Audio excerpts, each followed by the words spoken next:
ಬೆಳಿಗ್ಗೆ ಎದ್ದ ತಕ್ಷಣ ಬ್ರೇಕ್ಫಾಸ್ಟಿಗೆ ಇಷ್ಟು ವೆರೈಟೀಸ್ ಇದ್ರೆ ಯಾರಿಗೆ ಖುಷಿ ಆಗಲ್ಲ ಅಲ್ವಾ. ವೆಲ್ಕಮ್ ಬ್ಯಾಕ್ ಟು ಡೇ 2 ಇನ್ ಪುಣೆ. ಬೆಳಿಗ್ಗೆ ಬೇಗ ಎದ್ದು ಪಟಪಟ ಅಂತ ರೆಡಿ ಆಗಿ ಬ್ರೇಕ್ಫಾಸ್ಟ್ ಮಾಡಕ್ಕೆ ಹೊರಟೆ, ಯಾಕಂದ್ರೆ ಇವತ್ತು ಬೇಗ ಕ್ಯಾಂಪಿಗೆ ಹೋಗ್ಬೇಕಿತ್ತು. ಅಂಡ್ ಬ್ರೇಕ್ಫಾಸ್ಟಿಗೆ ಸಿಕ್ಕಾಪಟ್ಟೆ ವೆರೈಟೀಸ್ ಇತ್ತು. ನನಗೆ ಈ ರೀತಿ ಒಂದೊಂದು ಸ್ಪೂನೇ ತಿಂದ್ರು ಪ್ಲೇಟ್ ತುಂಬಾ ವೆರೈಟೀಸ್ ಇರಬೇಕು, ಅವಾಗ ಸಿಕ್ಕಾಪಟ್ಟೆ ಖುಷಿ ಆಗುತ್ತೆ. ಸೊ ಇಲ್ಲಿ ಅದೇ ರೀತಿ ಇತ್ತು, ವೆಜಿಟೇಬಲ್ಸ್, ಸ್ಪ್ರೌಟ್ಸ್, ಆಲೂ ಬೋಂಡಾ, ಪೊಂಗಲ್, ಸಾಬೂದನ್ನ ಹಾಕಿ ಇದೇನೋ ಮಾಡಿದ್ರು. ಅದಾದ್ಮೇಲೆ ಪೂರಿ, ಸಾಗು, ಎಗ್, ಚಿಕನ್, ನೂಡಲ್ಸ್ ಇತ್ತು. ಅದ್ರ ಪಕ್ಕ ಇರೋದು ನೇಮ್ ಮರ್ತು ಹೋಗಿದೆ. ಅದ್ರ ಜೊತೆಗೆ ಸಾರ್ಟೆಡ್ ವೆಜಿಟೇಬಲ್ಸ್, ಹಾಗೆಯೇ ಇದು ನನ್ನ ಫೇವ್ರೆಟ್ ಟೊಮ್ಯಾಟೊ ಚೀಸ್ ಸ್ಟಫ್. ನಂಗೆ ಸಿಕ್ಕಾಪಟ್ಟೆ ಇಷ್ಟ ಆಯಿತು ಅದು.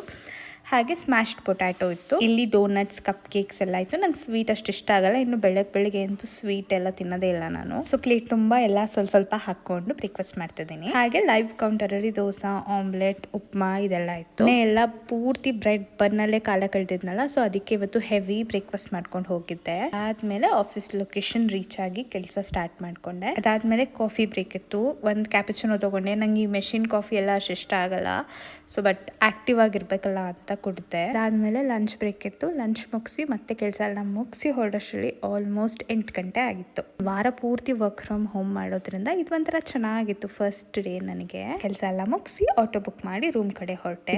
ಗೊತ್ತಿಲ್ಲದೆ ಇರೋ ಸಿಟಿಲಿ ಒಬ್ಬೊಬ್ಳೆ ಓಡಾಡ್ತಿದ್ದೀನಿ. ತುಂಬಾ ಚೆನ್ನಾಗಿತ್ತು ಈ ಎಕ್ಸ್ಪೀರಿಯನ್ಸ್.